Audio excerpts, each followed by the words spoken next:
Hey everybody, George Harmer here with Californians for Energy and Science. We're so thankful that you chose to be with us tonight to find out what's going on in California. Today I have with me Fred Holmes, who's a staple in Taft, California and the surrounding communities. So we're going to talk to Fred a little bit about his family and what brought you guys here to Taft, California. Well, oil brought us here.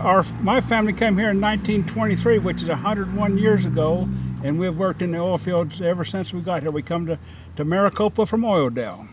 So what's changed, Fred? Do you remember back when your family first started in the industry? How has regulations kind of blocked or reduced the ability for you guys to do business here? Well, the regulations have almost sprung us to a standstill. We cannot drill or replace our reserves, or it's just a matter of time till we kind of go out of business, and it's also really hurting Taft. There's no jobs here.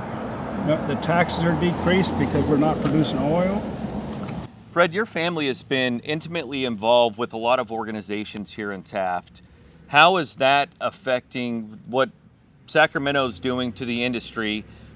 Will that have a trickle-down effect on the organizations that your company supports? Oh yeah, there's the governor and the legislature, and of course the world are taught to hate oil now. So it's they want to change the name of the museum, take oil. Everybody, there's like a target on our back for being in the oil business. So yeah, it's and you talk about the things we provide for this community. Well, the oil industry has kind of had to step up and take care of the community, what Sacramento doesn't. For the programs we have for this rec center and everything. Yeah.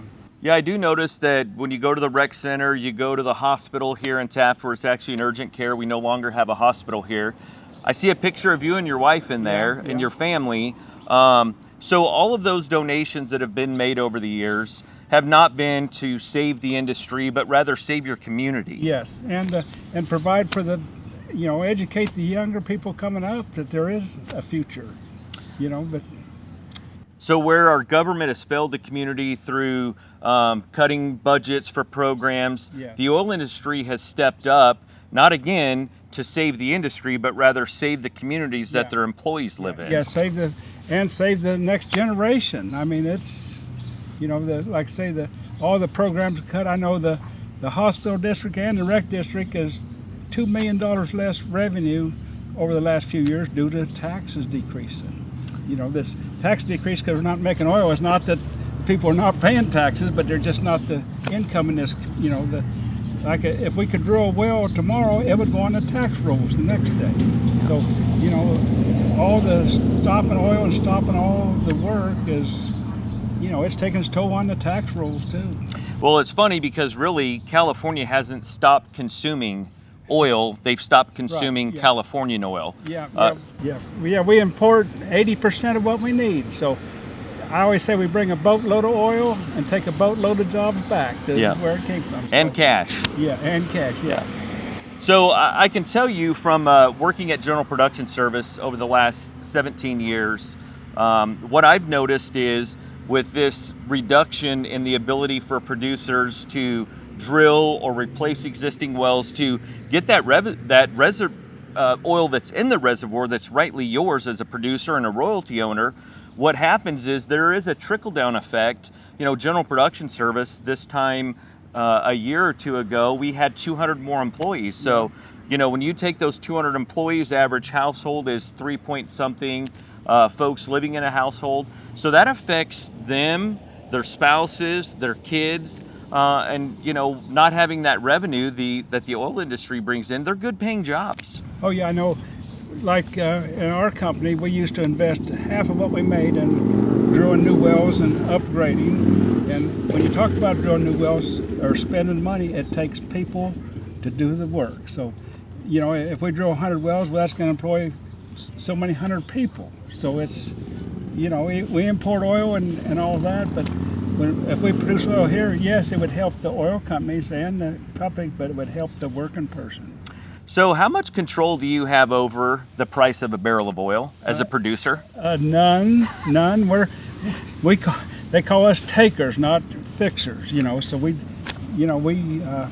pay what the market pays. We have a contract that says we'll pay you posted price, and we don't set the price of oil. So, you know, California may be producing 10% of what California consumes, and if 80% is coming from other countries, like that are ran by OPEC, yeah. So would that mean that OPEC sets the prices? Oh yeah, and they changed the. If OPEC, some little political thing like the price dropped $5 in one day, it didn't cost us $5 less to make that oil. So we're emotion and political. They call it geopolitical or something like that. It's every day the oil price changed because they're afraid of supply and demand and everything. So where the governor is coming after you as a producer, you as a business owner, he really should be looking at those foreign countries that are actually dictating the market. Sure. They can shut the valves whenever they want. So this whole supply and demand thing that, the governor put in the price gouging oversight committee, and now he's wanting to add some other committees to that. So what's really happening is you're always, as a local producer here in California, producing the cleanest oil anywhere in the world. You're at the mercy of OPEC, and now you're at the mercy of California, who's trying to shut you down. Yeah. So if you had one thing that you could say to the governor, what would you say? Quit using our, no, I don't know. But like I say, we use more oil every year in California than we did the year before. So, how I wouldn't know what to tell the governor if he ain't smart enough to know that we're standing on oil and we're bringing it 8,000 miles away. I guess I wouldn't want to waste my breath. I don't blame you, Fred. So actually, what we're doing here tonight is we want to talk to you about what's been happening with Californians for Energy and Science. We want to talk to you about all the things that we've been doing over the past 2 years, and to educate folks to be able to go out into public and talk to those that are around them that may not understand why local production is so important to California, why it's so important to these communities like we're here in Taft, California, in front of the Oil Workers Monument that actually is here to praise those folks that were here before us, going back that 100 and something years since the first well was drilled here in California. We've produced it for over 100 years. We know about these reservoirs. We know about these fields. No one can do it better than the folks right here in Kern County. So thank you so much for being here tonight.